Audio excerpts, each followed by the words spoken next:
সেজদাওয়ালাকেও মানুষ চিনতে ভুল করে না, হারামখোর বাটফারকেও মানুষ চিনতে ভুল করে না। মানুষ রাতকে রাতই বলে, দিনকে দিনই বলে, আলোকে আলোই বলে, অন্ধকারকে কি বলে? অন্ধকারে।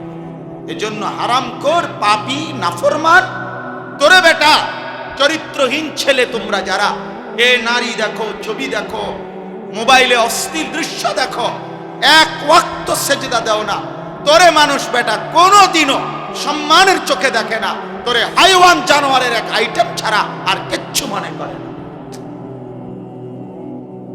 হ্যাঁ, চলতে থাকো, যদি মনে করো জানোয়ারের পরিচয় নিয়েই, জানোয়ারের বৈশিষ্ট্য নিয়েই আমি সন্তুষ্ট, ঠিক আছে, চলো ভাইয়া চলো, অসুবিধা কি? ফাসাউফা তারা ইদিন কাশাফাল গুবার, খুব দ্রুতই দেখতে পাইবেন, অচিরেই দেখবে, অচিরেই ফয়সালা হয়ে যাবে। মৃত্যু এসে পার্থক্য করে দিবে, মৃত্যু এসে বুঝায় দিবে কোনটা ছিল করণীয়, কোনটা ছিল বর্জনীয়, কোনটা ছিল উচিত, কোনটা ছিল অনুচিত। আজ আমরা বুঝতেছি। এজন্য দোস্ত আমার, বাবা আমার, দয়া করে মেহেরবানি করে ভাবতে শিখি, ভাবতে শিখি। সারা পৃথিবী জুড়ে মুসলমানদের দুর্দশা, মুসলমানের উপরে জুলুম, নির্যাতন, মুসলমানের রক্তে আল্লাহর জমিন ভাসতেছে। সামান্য অজুহাতে, ঠুনকো অজুহাতে মুসলমানকে নিশ্চিহ্ন করে ফেলা হচ্ছে। ফিলিস্তিন, গাজাতে তো রক্তের বন্যা বইতেছেই। আবার আজকে 1.5 সপ্তাহ যাবত ভারতে এই হিন্দু বেঈমানরা, তারা একেবারেই সামান্য অজুহাতে জম্মু কাশ্মীরের মধ্যে একজন হিন্দু অফিসারকে সন্ত্রাসীরা হত্যা করছে। এই ইস্যুটাকে সাথে নিয়ে এটাকে বড় করে হামলা করছে সন্ত্রাসীরা কিছু পর্যটকের উপরে। সেটা তো নির্দিষ্ট বিচার হবে, সন্ত্রাসীকে ধরা হবে, অপরাধীকে ধরা হবে, কিন্তু এই অপরাধীকে ধরার কোনো নাম গন্ধ নাই। পুরা কাশ্মীরে লক্ষ লক্ষ মুসলমানের উপরে, বাকি পুরা ইন্ডিয়ায়, গুজরাট সহ ইন্ডিয়ার লাখ লাখ মুসলমানের বাড়ি ঘর ভাঙ্গা সমান করে ফেলেছে। জানেন, এখানে সন্ত্রাসী ধরার নাম নাই, পাকিস্তানকে পুরা অস্ত্রের হুমকি, মকিয়ের লগে কি, পাকিস্তানের সাথে যুদ্ধের মুখোমুখি। আশ্চর্য, এই ইস্যুকে কেন্দ্র করে। এই জন্য বললাম ভাই, বেঈমান সর্বদা চেষ্টা করে কোনো না কোনো ছোট্ট অজুহাতে আমাদের উপরে জুলুমের বন্যা বয়ে দিবে, রক্তের বন্যা বসায়। সেদিন তোমরা বুঝবা, সেদিন মনেই পড়বে এই মোবাইল টিপা, এই আল্লাহকে নারাজ করা, সেজদাবিহীন এই জীবন মনে পড়বে, মনে পড়বে। প্রতিবেশী যেহেতু গায়ে পড়ে ঝগড়া করতেছে, অতএব এটা খুব দ্রুতই ভয় হয় আমাদের এই চারদিকের প্রতিবেশী ইন্ডিয়া পরিকল্পিতভাবে ফ্যাসিস্ট জালেম যেদিন থেকে পলায়ন করছে, তারপর থেকে পরিকল্পিতভাবে ইচ্ছা করে গায়ে পড়ে মুসলমানদের উপরে জুলুম করতেছে। আর মানে এই যুদ্ধ, এই ষড়যন্ত্র, এই আগুনের লেলিহান দাবানল এখানেও ছড়াবে, এটা পৌঁছাবে কোনো না কোনো অজুহাত, কোনো না কোনো। দেখতে থাকো মোবাইল, দেখতে থাকো নারীর ছবি।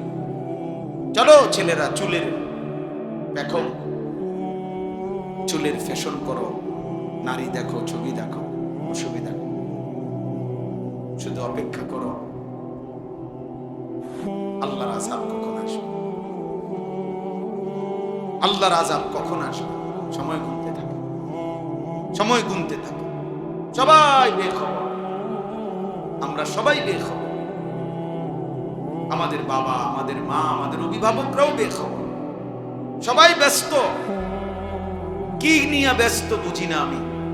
ছেলে নামাজ পড়ে না, বাবা, মেয়ে পর্দা করে না, স্ত্রী পর্দা করে না, ঘরে নর্তকীর নাচ গান চলতেছে, ছেলের হাতে মেয়ের হাতে মোবাইল, সারা রাত নাচ গান দেখতেছে। এবারটা কি সংসার করে, কি করে আমি বুঝি না। এবারটা এই অপদার্থ বাপ, তুমি বেটা করোটা কি?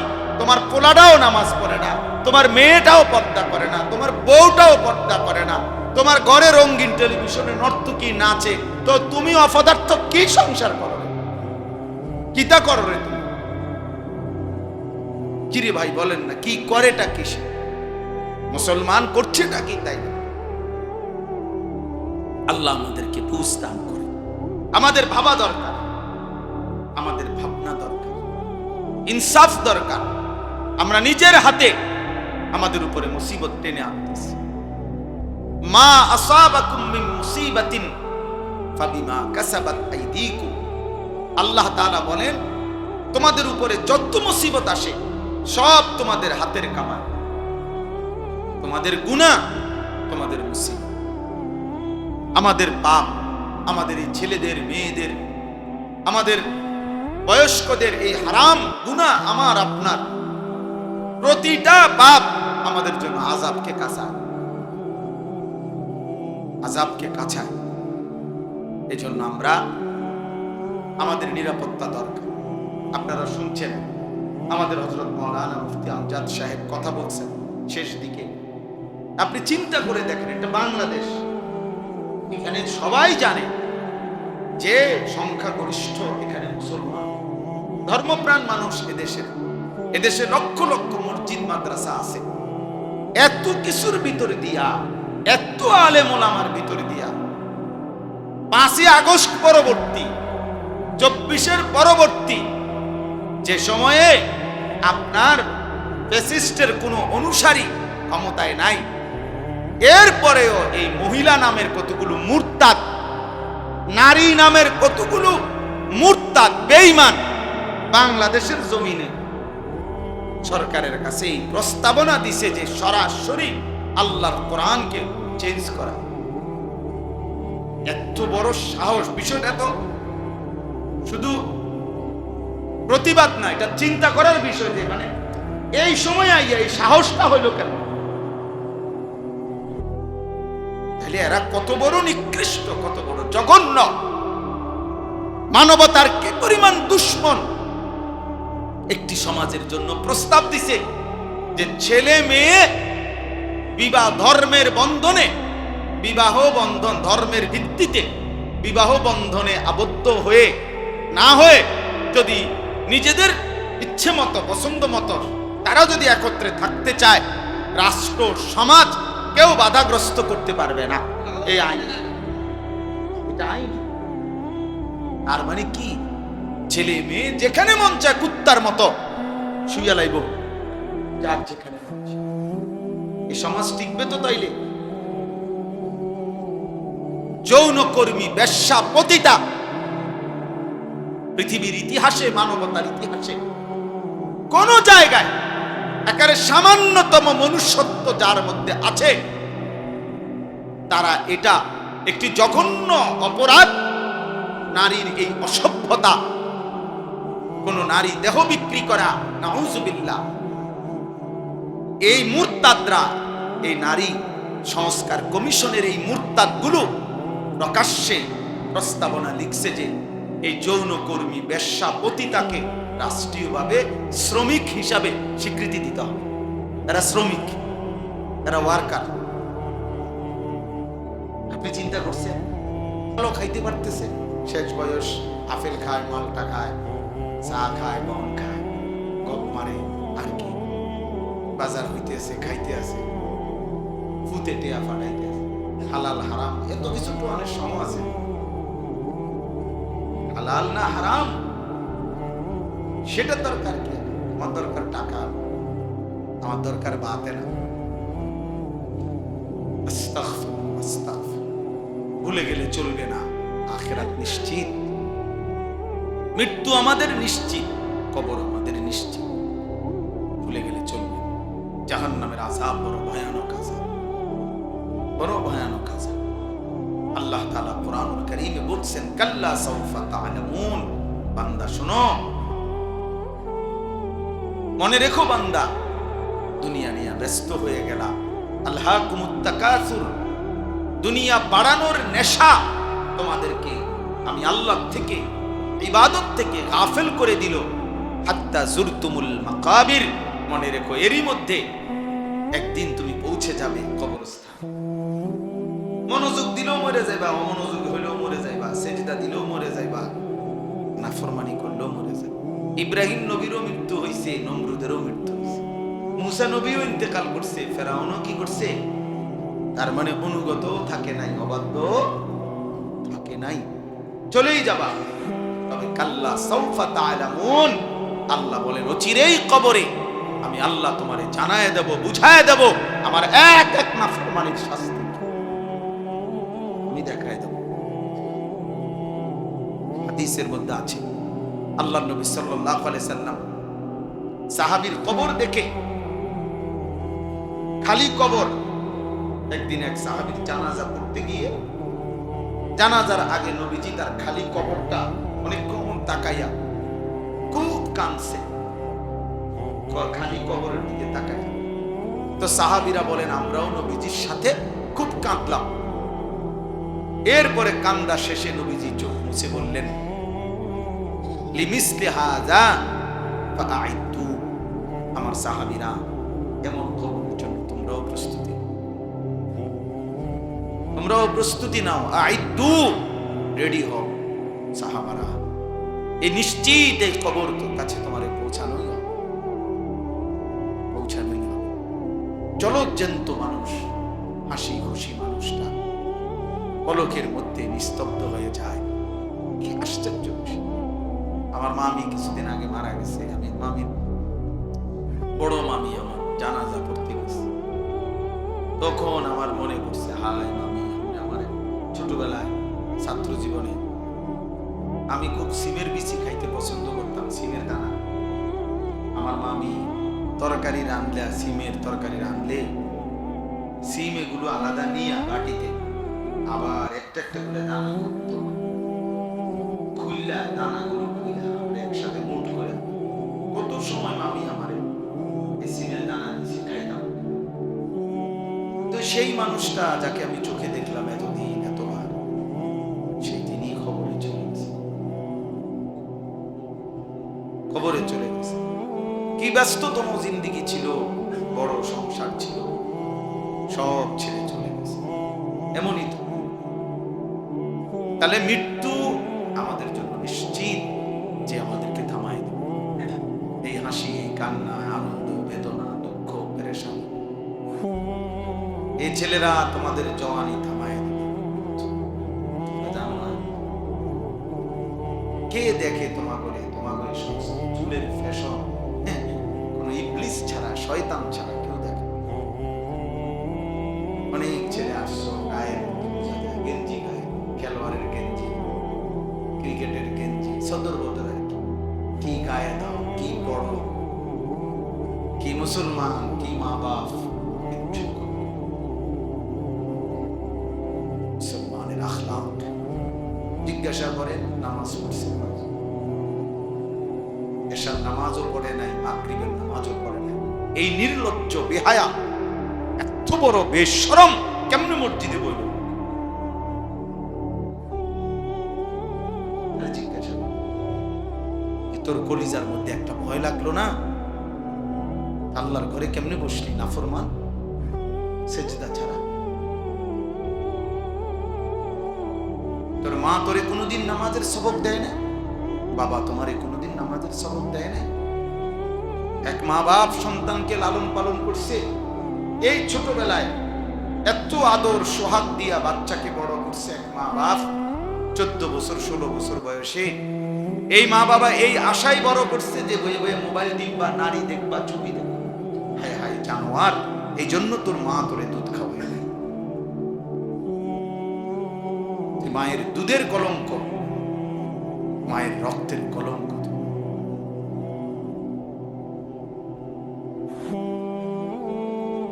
কিচ্ছু অর্জন হয় না শেষ পর্যন্ত। কিছু ছবি, নারী, কিছু মোবাইলের অশ্লীল দৃশ্য, বেনামাজি নাফরমানি জিন্দেগির বিনিময়ে কিছুই অর্জন নাই। শুধুই ক্ষয় হয়, লস হয়, আখিরাতও বরবাদ হয়, শরীরের শক্তিও নষ্ট হয়, সমাজের কাছে ঘৃণিত হয়। অফিকা উয়ুবুন ওয়ালিন্নাসি আয়ুনুন, আরবি ভাষার একটা প্রবাদ আছে, মনে রাখবে ছেলেরা, বাবা তোমরাও মনে রাখবে। আরবিতে বলে যে তোমার মাঝে দোষ আছে, মানুষেরও চোখ আছে। তোমারও কি আছে? মানুষেরও কি আছে? তোমারও দোষ আছে, মানুষেরও চোখ আছে। অর্থাৎ মানুষ প্রত্যেকের ব্যাপারে একটা জিনিস মনে রাখবে, সামনে কিংবা পিছনে প্রত্যেককে তার কর্মের ভিত্তিতেই মূল্যায়ন করে। সামনে বলতে পারুক বা না পারুক, পিছনে হইল আপনার কর্ম যেটা আপনারে মূল্যায়ন হবে না, আপনি ওইটাই। আমনের সুদখোর আমনেরে মানুষে কইব মাশাআল্লাহ জোনায়েত বাগদা দিয়ে নাও, আয় মানুষে চিরা খায় আর আমনে ভাত খান। কথা বলেন না, বাটপাররে বুঝি মানুষে কইব বেটা জোনায়েত বাগদা দিয়ে, মানুষে বেওকুফ। সেজদাওয়ালাকেও মানুষ চিনতে ভুল করে না, হারামখোর বাটপারকেও মানুষ চিনতে ভুল করে না। মানুষ রাতকে রাতই বলে, দিনকে দিনই বলে, আলোকে আলোই বলে, অন্ধকারকে কি বলে? অন্ধকারই। এজন্য হারামখোর, পাপী, নাফরমান, তোরে বেটা চরিত্রহীন ছেলে তোমরা যারা এ নারী দেখো, ছবি দেখো, মোবাইলে অশ্লীল দৃশ্য দেখো, এক ওয়াক্ত সেজদা দাও না, তোরে মানুষ বেটা কোনোদিনও সম্মানের চোখে দেখে না, তোরে হাইওয়ান জানোয়ারের এক আইটেম ছাড়া আর কিচ্ছু মনে করে না। হ্যাঁ, চলতে থাকো যদি মনে করো জানোয়ারের পরিচয় নিয়েই, জানোয়ারের বৈশিষ্ট্য নিয়েই আমি সন্তুষ্ট, ঠিক আছে, চলো ভাইয়া চলো, অসুবিধা কি? ফাসাউফা তারা ইদিন কাশাফাল হুবাব, খুব দ্রুতই দেখতে পাইবেন, অচিরেই দেখবে, অচিরেই ফয়সালা হয়ে যাবে। মৃত্যু এসে পার্থক্য করে দিবে, মৃত্যু এসে বুঝায় দিবে কোনটা ছিল করণীয়, কোনটা ছিল বর্জনীয়, কোনটা ছিল উচিত, কোনটা ছিল অনুচিত। আজ আমরা বুঝতেছি। এই জন্য দোস্ত আমার, বাবা আমার, দয়া করে মেহেরবানি করে ভাবতে শিখি, ভাবতে শিখি। সারা পৃথিবী জুড়ে মুসলমানদের দুর্দশা, মুসলমানের উপরে জুলুম, নির্যাতন, মুসলমানের রক্তে আল্লাহর জমিন ভাসতেছে। সামান্য অজুহাতে, ঠুনকো অজুহাতে মুসলমানকে নিশ্চিহ্ন করে ফেলা হচ্ছে। ফিলিস্তিন, গাজাতে তো রক্তের বন্যা বইতেছেই। আবার আজকে 1.5 সপ্তাহ যাবত ভারতে এই হিন্দু বেঈমানরা, তারা একেবারেই সামান্য অজুহাতে জম্মু কাশ্মীরের মধ্যে একজন হিন্দু অফিসারকে সন্ত্রাসীরা হত্যা করছে। এই ইস্যুটাকে সাথে নিয়ে এটাকে বড় করে হামলা করছে সন্ত্রাসীরা কিছু পর্যটকের উপরে।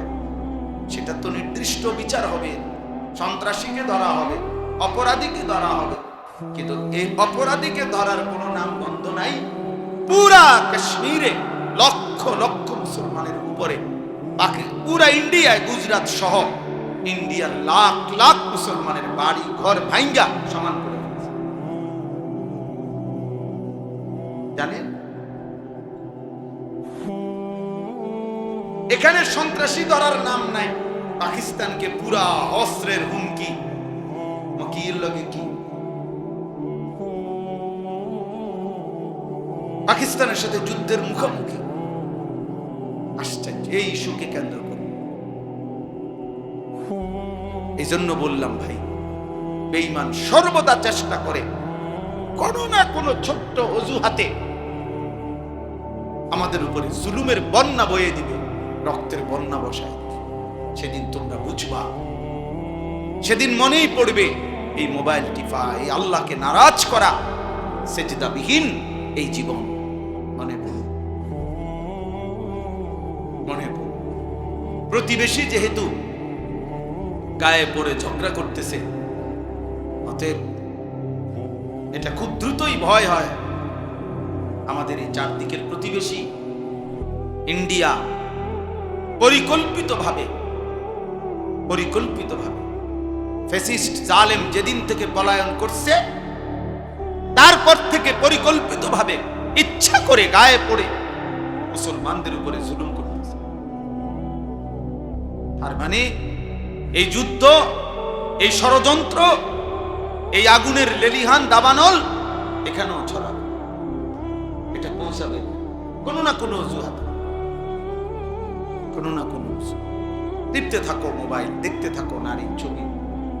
চলো ছেলেরা চুলের দেখো, চুলের ফ্যাশন করো, নারী দেখো, ছবি দেখো, অসুবিধা নেই। শুধু অপেক্ষা করো আল্লাহর আযাব কখন আসবে, আল্লাহর আযাব কখন আসবে। সময় গুনতে থাকো, সময় গুনতে থাকো। সবাই বেখবর, আমরা সবাই বেখবর। আমাদের বাবা, আমাদের মা, আমাদের অভিভাবকরাও বেখবর। সবাই ব্যস্ত। কি নিয়ে ব্যস্ত বুঝি না আমি। ছেলে নামাজ পড়ে না, বাবা, মেয়ে পর্দা করে না, স্ত্রী পর্দা করে না, ঘরে নর্তকীর নাচ গান চলতেছে, ছেলের হাতে মেয়ের হাতে মোবাইল, সারা রাত নাচ গান দেখতেছে। এবারে কি সংসার করে, কি করে আমি বুঝি না। এই অপদার্থ বাপ, তুমি বেটা করোটা কি? তোমার পোলাটাও নামাজ পড়ে না, তোমার মেয়েটাও পর্দা করে না, তোমার বউটাও পর্দা করে না, তোমার ঘরে রঙিন টেলিভিশনে নর্তকী নাচে, তো তুমি অপদার্থ কি সংসার করো? কিতা করো রে তুমি? কিরে ভাই বলেন না, কি করেটা কিসে? মুসলমান করছেটা কি? তাই আল্লাহ আমাদেরকে বুঝ দান করে। আমাদের ভাবা দরকার, আমাদের ভাবনা দরকার, ইনসাফ দরকার। আমরা নিজের হাতে আমাদের উপরে মুসিবত টেনে আনতেছি। মা আসাবাকুম মিন মুসিবাতিন ফাবিমা কাসাবাত আইদিকুম। আল্লাহ তাআলা বলেন, তোমাদের উপরে যত মুসিবত আসে সব তোমাদের হাতের কামাই, তোমাদের গুনাহ, তোমাদের মুসিবত। আমাদের পাপ, আমাদের এই ছেলেদের, মেয়েদের, আমাদের বয়স্কদের এই হারাম গুনাহ, আমার আপনার প্রতিটা পাপ আমাদের জন্য আযাবকে কাঁচায়, আযাবকে কাঁচায়। এজন্য আমরা, আমাদের নিরাপত্তা দরকার। আপনারা শুনছেন আমাদের হযরত মাওলানা মুফতি আমজাদ সাহেব কথা বলছেন শেষ দিকে। আপনি চিন্তা করে দেখেন, এটা বাংলাদেশ, এখানে সবাই জানে যে সংখ্যাগরিষ্ঠ এখানে মুসলমান, ধর্মপ্রাণ মানুষ এদেশে লক্ষ লক্ষ মসজিদ মাদ্রাসা আছে। এত কিছুর ভিতরে দিয়া, এত আলেম ওলামার ভিতরে দিয়া 5ই আগস্ট পরবর্তী, 24-এর পরবর্তী যে সময়ে আপনার ফ্যাসিস্টের কোনো অনুসারী ক্ষমতায় নাই, এরপরেও এই মহিলা নামের কতগুলো মুরতাদ, নারী নামের কতগুলো মুরতাদ বেঈমান বাংলাদেশের জমিনে সরকারের কাছে এই প্রস্তাবনা দিছে যে সরাসরি আল্লাহর কোরআনকে চেঞ্জ করা। এত বড় সাহস! বিষয়টা তো শুধু প্রতিবাদ না, এটা চিন্তা করার বিষয় যে মানে এই সময় আইয়া এই সাহসটা হইল কেন? তাহলে এরা কত বড় নিকৃষ্ট, কত বড় জঘন্য, মানবতার কি পরিমাণ দুশ্মন। একটি সমাজের জন্য প্রস্তাব দিছে যে ছেলে মেয়ে বিবাহ ধর্মের বন্ধনে, বিবাহ বন্ধন ধর্মের ভিত্তিতে বিবাহ বন্ধনে আবদ্ধ হয়ে না হয়ে যদি নিজেদের ইচ্ছে মতো, পছন্দ মতো তারা যদি একত্রে থাকতে চায়, রাষ্ট্র সমাজ কেউ বাধাগ্রস্ত করতে পারবে না। এই আইন, এটা আইন। তার মানে কি? ছেলে মেয়ে যেখানে মন চায় কুত্তার মতো শুইয়া লাইব, যার যেখানে মন চায়। এই সমাজ টিকবে তো? তাইলে যৌনকর্মী, বেশ্যা, পতিতা পৃথিবীর ইতিহাসে, মানবতার ইতিহাসে কোন জায়গায় একেবারে সামান্যতম মনুষ্যত্ব যার মধ্যে আছে, তারা এটা একটি জঘন্য অপরাধ, নারীর এই অসভ্যতা, কোন নারী দেহ বিক্রি করা, নাউজুবিল্লাহ। এই মুরতাদরা, এই নারী সংস্কার কমিশনের এই মুরতাদগুলো প্রকাশ্যে প্রস্তাবনা লিখছে যে এই যৌনকর্মী বেশ্যাপতিতাকে রাষ্ট্রীয়ভাবে শ্রমিক হিসাবে স্বীকৃতি দিতে হবে। এরা শ্রমিক, এরা ওয়ার্কার। আপনি চিন্তা করছেন এই সমাজ কোথায় গিয়ে পৌঁছবে? অর্থাৎ ছেলেদেরকে মেয়েদেরকে প্রকাশ্যে আমন্ত্রণ